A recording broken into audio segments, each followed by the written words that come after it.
제가 지금 알기로는 정확하진 않지만 생물학적 인간 들으셨던 분이 꽤 오신 걸로 알고 있습니다. 환영합니다. 저는 고영채 교수님은 2004년이라고 그랬는데 저는 1990년서부터 교수 생활했습니다. 엄청 선배죠. 오래됐습니다. 얼마 안 남았습니다. 이기적인 유전자와 협동하는 뇌에 대해서 말씀드리겠습니다. 인류 역사를 한번 크게 나누어 볼까요? 3대 혁명이라고 되어 있는 지금 여러분들이 가지고 계신 자료에 있는 슬라이드대로입니다. 보시면 6개의 슬라이드 쪽이 아래로 내려가면 딱딱 순서가 맞습니다. 인지혁명이라는 게 있었습니다. 7에서 한 10만 년 호모사피엔스가 아프리카에서 전 세계로 이동을 했대네요. 따뜻한 데서 추운 데로 튀어나온 것 같죠. 지금 그림대로 이렇게 방향을 정해서 이동을 시작을 했고, 좀 더 예쁜 그림으로 보여드릴까요?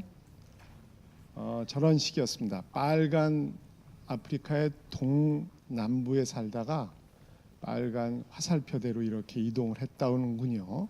하여튼 뭐 먹을 것 여러 가지 경쟁에 의해서 이동하기 시작했겠죠. 인지혁명이었습니다.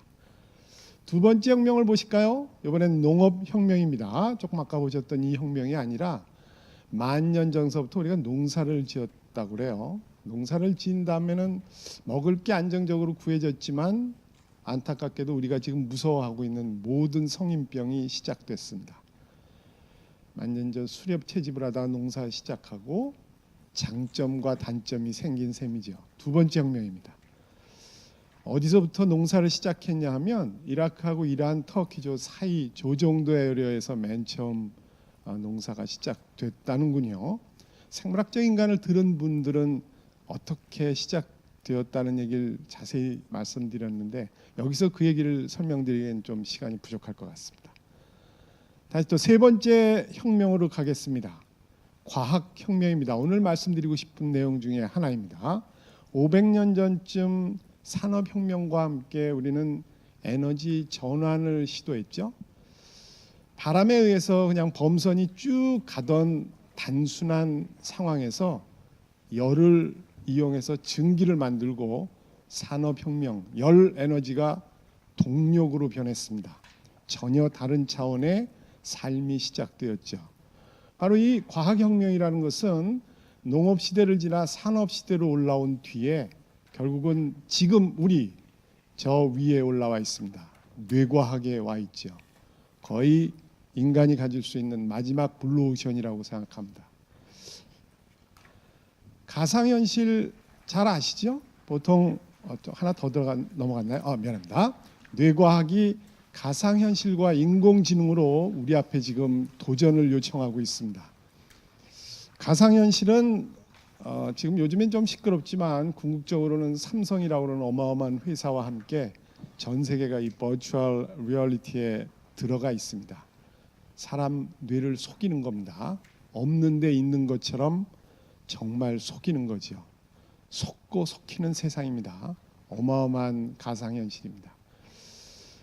뇌는 진짜 가짜 모른다. 삼성의 황금박 가상현실이라는 저런 기사가 있을 정도로 여러분을 속이려고 모든 전자회사가 노력하고 있습니다. 여러분들은 없는데 있는 것처럼 속아주고 돈 내고 뭔 짓이죠. 하여튼 그것을 하고 있습니다. 두 번째는 인공지능입니다. 저는 생물학적 인간을 강의하게 된 이유가 하나가 바로 이것 때문이기도 한데요. 케이무크가 그렇습니다. 인공지능은 결국은 기계가 발달하여 우리를 대신하고 알파고가 정말 우리를 이겨버릴 겁니다. 문제 하나 낼까요? 미국의 왓슨이라고 그러는 어마어마한 인공지능 기계가 미국의 어마어마한 명의들을 점수를 매겼습니다. 당신 하버드 65점, 당신 존스 홉킨스 뇌과학자 당신 80. 근데 100점까지는 못 가고 95점까지 있었습니다. 여러분은 65점에서 90점까지 쭉 있는 의사 중에 여러분이 병원장이라면 어떤 의사를 채용하시겠습니까? 질문도 아니죠. 90점 딱 채용하시겠죠. 저는 아닙니다. 저는 왓슨을 채용하겠습니다. 그걸 판정할 수 있는 놈이 왕이지 나머지는 뭐 100점은 영원히 못 맞거든요. 결국 우리는 조금 미안하지만 똥 만드는 기계가 될 겁니다. 저쪽에 치워지고 인공지능이 우리 자리를 차지하게 될 거예요.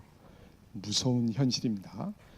인공지능은 우리를 습격하게 되고 우리의 많은 일자리는 사라지게 될 거예요.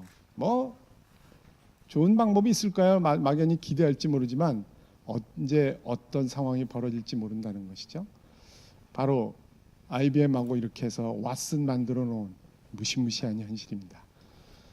그런데 기계가 할 수 없는 한 가지가 있어요. 오늘 그거를 말씀드리려 합니다. 이기적인 유전자와 협동하는 뇌에 관한 얘기입니다. 저는 의과대학에서 생리학이라고 그러는 기초의학을 공부하고 있고 강의하고 있고 그렇습니다. 이기적 유전자라는 것은 너무 유명한 책이죠. 이기적 리처드 더킨 선생이 쓴 정말 무시무시하게 유명한 책이고 안 읽어보셨으면 한번 읽어보십시오. 굉장히 예민하네요. 지금 옆에 있는 그림은 보신 분도 있을지 모르겠습니다. 난자가 정자한테 둘러싸여 있고 수많은 정자는 저 난자에 들어가기 위해서 경쟁을 하고 있습니다. 이기적인 본능을 갖고 한 놈이 오른쪽에 보니까 성공했네요. 수정에 들어가고 있습니다. 나머지 것들과 경쟁을 한 이기적인 행동이었습니다. 지구의 정복자라고 그러는 하버드에 있는 에드워드 윌슨 교수가 쓴 책이 있습니다. 이 속에 있는 내용을 한번 볼까요? 이기적인 인간이 이타적 인간을 이기지만 그렇겠죠. 얌체 같은 애가 공부 잘합니다. 의과대학에 가면 진짜 얌체들 100명이 앉아 있습니다. 모두 1등입니다. 1등을 줄 세울 수 없습니다. 다 1등이에요.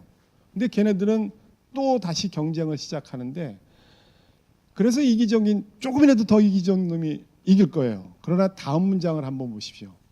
이타적인 인간들의 집단은 이기적인 인간들의 집단을 이기고 맙니다. 자기 잘났다고 하는 집단은 결국은 멸망하게 된다는 것이죠. 이기적인 인간이 지배하면 사회는 해체될 것이고 우리는 이타적인 인간으로 가야지만 승산이 있다는 것을 이 두 문장에서 알 수가 있어요. 협력밖에 없습니다. 인공지능을 이길 수 있는 방법은 협력밖에 없다고 생각합니다. 이 그림은 왼쪽에 보면 잘 보이시나요? 저기 설치류의 정자인데 앞에 갈고리가 있어요. 오른쪽에 있는 저런 형태로 갈고리 끼를 뭉쳐가지고 수억 대 1의 경쟁에서 편법을 시작했습니다. 갈고리를 가지고 있는 저 몇 개가 힘을 합해서 10개 정도 된다고 그럴까요? 같이 꼬리를 쳐서 엄청 빨리 한 명이 가는 것보다 빨리 난자 앞에 갈 수 있게 됐습니다. 간 다음에 10대 1로 다시 경쟁은 시작됐겠지만 그래도 승산이 굉장히 높죠. 협력을 할 줄 아는 정말 쥐의 정자도 협력을 할 줄 압니다. 그러니까 협력한다는 게 우수한 덕목인 것 같습니다. 2006년에 노벨 평화상을 받은 모하메드 유누스 교수를 혹시 알고 계신가요? 방글라데시의 대학의 교수님이었는데 그라민은행이라고 하는 마이크로 크레딧을 맨 처음에 생각해내셨죠. 무슨 얘기인지 한번 들어가 볼까요? 담보 없이 5명의 집단에게 대출했습니다. 여기 5명께 100불씩 주고 가라고 그랬어요. 담보 없습니다. 다 도망가면 어떡하죠? 그러나 가십시오. 괜찮아요. 담보 없어요. 그냥 가세요. 이자 적습니다. 가십시오. 단 조건이 있습니다. 한 명이 못 갚으면 나머지 4명한테도 페널티가 갑니다라는 것으로. 근데 5명 다 도망가면 아무것도 아니잖아요. 그러나 하여튼 이렇게 조건을 걸었습니다. 실제로는 이분은 생물학적 특성을 활용했습니다. 인간이 기본적으로 협력하려고 하는 본능을 가지고 있다는 걸 간파하신 거죠. 인간은 황야에서 사냥을 하던 원시적인 본능이 있었습니다. 10명이 뺑 둘러서서 사슴을 잡기로 했어요. 그럼 쫙 들어가면 성공하면 뒷다리 하나 얻을 수 있습니다. 그런데 한 명이 농땡이를 피면 글로 사슴이 빠져나갈 수 있습니다. 9명한테 무지하단 맞겠죠. 그게 싫습니다. 왕따가 되는 게 싫은 거예요. 열심히 협력을 하는 협동 본능은 우리는 사냥하면서부터 이미 의존하게 됐던 셈이지요. 이 본능은 우리의 유전자 속에 단단히 자리 잡고 있습니다. 예로부터 모든 나라에서 10명 단위의 군 부대가 있는 것도 여기에서 벗어날 수 없습니다. 이미 우리 유전자 본능이 있다는 것입니다. 그라민은행은 전 세계에 사는 빈민 700만 명에게 대출해서 전 세계 어떤 금융기관도 이루지 못한 97%의 상환율을, 그래서 노벨 평화상 받으신 거죠. 어느 기관도 이것은 하지 못했습니다. 무담보대출, 야 위험해, 웃기지 마. 낮은 이자율, 위험할 텐데 웃기지 마. 완전히 유누스 교수는 이걸 전부 다 타파해 버렸습니다. 빈민은 구제됐고 저 덕목으로 말씀드린 대로 평화상을 받으신 거죠. 무담보는 위험하다, 아니었죠. 빈민은 무능력하다, 아니었죠. 무담보는 채무 불이행으로 이어진다, 아니었습니다. 지역사회와 은행의 목표는 다르다. 야 빈민 지역사회에서 해야지 왜 은행이 더 그걸 이래라 저래라냐, 이래라 저래라 하셨습니다. 은행은 고객이 아닌 은행의 수익을 최우선으로 생각해야 된다고 그러는 기본 틀까지도 완전히 깨버렸습니다. 유누스 교수가 해낸 셈이죠. 사실은 저는 2006년에 이 노벨 평화상을 보고 제 수업 방법을 완전히 바꿔버렸습니다. 지금부터 그 얘기를 잠깐 드리려 합니다. 지구의 정복자에 나왔던 이타적인 인간들의 집단은 이기적인 인간의 집단보다 사실은 우수한 성적 여러 가지 아웃풋을 낼 수 있습니다. 근데 의과대가 아까 말씀드린 대로 1등만 하는 100명을 갖다 놓고 자기 잘났다고 모두 다 내버려 두면 나중에 가서 여러분들 건강을 책임지지 못할 겁니다. 의사가 자기 혼자 잘났다고 하면 옆에 의사, 간호사, 기사에게 도움을 받지 못하면 아무것도 아닙니다. 아무 쓸모없는 그냥 똑똑한 한 명의 그냥 바보일 뿐이에요. 팀을 이루어야 됩니다. 그래서 애들에게 끊임없이 협동하라고 말하면서 이런 방법을 썼습니다. 이타적이기만 하면 꿀벌 사회처럼 되지만 이기적이기만 하면 사회도 아니고 아무것도 아니다. 적당히 그거를 합쳐서 공부해야 된다. 그래서 팀 베이스드 러닝을 제가 시작을 했습니다. 이게 어떻게 하는 건지 잠깐 말씀드릴까요? 10명의 조원에게 문제를, 어마어마하게 어려운 문제를, 환자에 관한 문제와 치료법 하는 걸 쫙 해가지고 문제를 냅니다. 10명이 같이 풀어서 보고서는 하나만 냅니다. 그러면 한 두세 명밖에 안 풀어요. 나머지 7, 8명은 지가 선생님입니다. 야 잘 돼가냐? 야 잘 돼가냐? 그러고 왔다 갔다 해요. 그러나 그렇게 하게 합니다. 보고서를 냈습니다.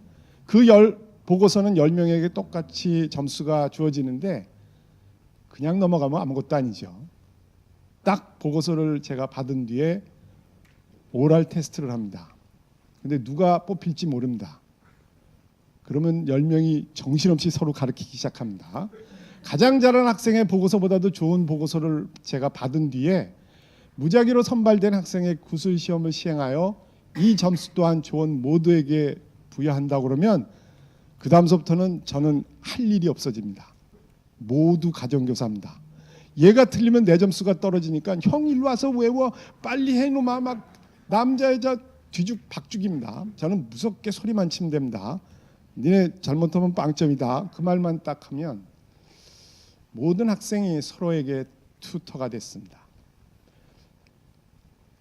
선정된 한 학생이 구술시험을 보되 한 명을 흑기서로 선정하게끔은 해줬습니다. 왜냐하면 무지하게 잘하는데 앞에만 나오면 그냥 거의 이렇게 떠는 애들이 있습니다. 그럼 너무 불쌍하죠. 그러면 네가 가장 괜찮다고 그러는 애 하나를 흑기사로 불러서 같이 디스커션 해라라고 미리 알려주진 않았는데 실제로 테스트할 때는 이렇게 했습니다. 거의 모든 학생이 흑기사에게 도움을 청하지 않고 자기가 처리를 했습니다. 자존심의 문제예요. 그래도 고등학교에서 1등 얻은 고대의대 들어온 학생인데 정말 도움을 청하지는 않겠죠. 다른 조가 잘 발표해도 박수치고 재미있어하며 구술시험이 경쟁 속의 공포가 아닌 거의 축제입니다. 다른 애들 맞추는 것도 너무너무 좋아해요. 공부를 경쟁이 아닌 축제로 승화시킬 수 있습니다. 실제로 1대1로 할 때보다 100명의 학생이 거의 모두 다 알고 맙니다. 제가 원했던 건 다 이뤘습니다. 그냥 모르는 척하고 속아주는 거죠. 여러분은 이미 최고이기 때문에 제가 등수를 매길 필요가 없습니다라고 이 시험 문제를 내기 전에 알려줘요. 나는 여러분들이 모두 1등이라는 걸 안다. 제가 입학사정관이라 걔네들 성적 다 알아요. 다 1등이에요. 이거를 1등에서 100등 또 세울 필요 있나요? 옆으로 손잡고 골라인을 넘어가라라는 얘기죠. 손잡아. 모두 1등을 하세요. 앞뒤로 쓰지 말고 옆으로 쓰십시오라고 얘기를 해주면 진짜 대접받는 것처럼 좋아해요. 그리고 능동적으로 공부를 잘합니다. 무작위 구술시험 때문에 모든 학생이 상당한 수준 이상으로 올라갑니다. 뭐 하여튼 서로 알려주고 어마어마합니다. 토론하면서 학생끼리 친밀도가 높아지는 것도 큰 수학입니다. 서로 막 안 보여주고 뭐 째려보고 이러다가 절대로 이거 그거 없습니다. 엊그저께 여러분들한테는 죄송하지만 이 자료가 없어요. 이거 드린 다음에 신문에 이게 덜커덕 나왔습니다. 17일 날입니다. 어제 그제 신문을 보는데 이스라엘의 토론식 수업 방법이 얼마나 좋은지를 이렇게 조선일보에 냈더군요. 조선일보도 가끔 좋은 자료가 나옵니다. 공부 방법에 따른 학습 효율성 비교입니다. 강의 듣기. 저 지금 열심히 떠들고 있는데 집에 가면 5%도 기억 안 나실 거예요. 저희 맨 왼쪽에 있습니다. 지금 읽기, 시청각, 수업 듣기. 그다음에 제일 좋은 게 서로 설명하기입니다. 알지 못하면 가르치지 못합니다. 남한테 설명하려면 100% 알아야 돼요. 지금 실제로 이것이 하브루타 수업이라고 유대인들이 하고 있는 수업이죠. 기존 수업보다는 이것이 더 낫다고 생각합니다.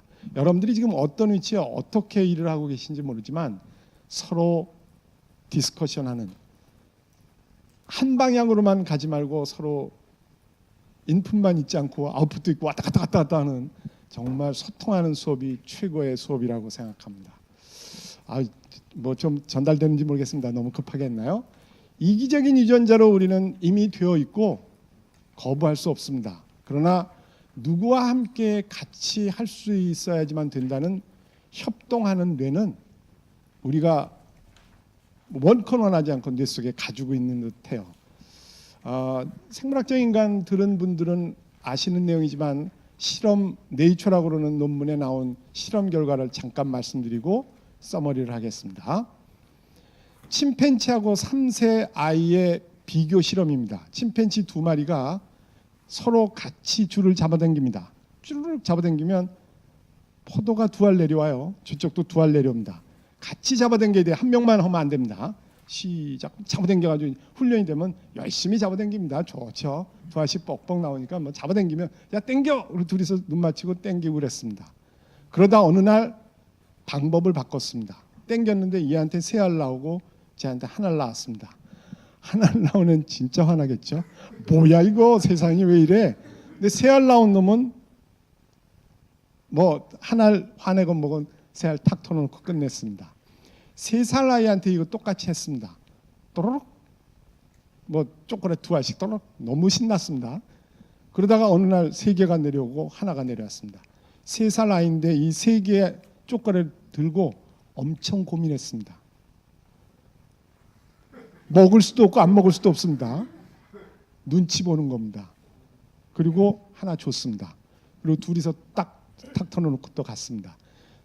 인간에게는 이미 3세서부터 협동하는 본능을 가지고 있다는 것이죠. 그런데 지금 우리가 배웠던 이 인지혁명 중에 과학혁명을 지나 뇌과학이 밝혀낸 기가 막힌 내용이기도 한데요. 여러분들께 이 내용을 읽어보십시오. 지구의 정복자는 책 괜찮습니다. 한번 제발 읽어보시기 바랍니다. 에드워드 윌슨 교수가 쓴 것이고 오늘 말씀드리고 싶은 건 여기 이제 서머리로 끝내겠습니다. 협력을 하면 좋습니다. 협력만 하면 꿀벌 사회처럼 될지 몰라요. 자기 개발이 경쟁을 통해서만 가능하기 때문에 그렇습니다. 그래서 컴피티션을 해야 돼요. 근데 뭐 하나만 할 수가 없잖아요. 근데 영어 단어에 보면 기가 막히게도 이 둘을 합성한 적과의 동침이 있습니다. 바로 너무 예민합니다. 코피티션입니다. 경쟁하면서 서로 돕는다라는 뜻의 코피티션. 여러분들이 지금 어느 연세에 있으시건 그리고 어떠한 일을 하시건 요 코피티션을 잘 하시면 적어도 손해 보시지 않을 거라고 생각합니다. 감사합니다.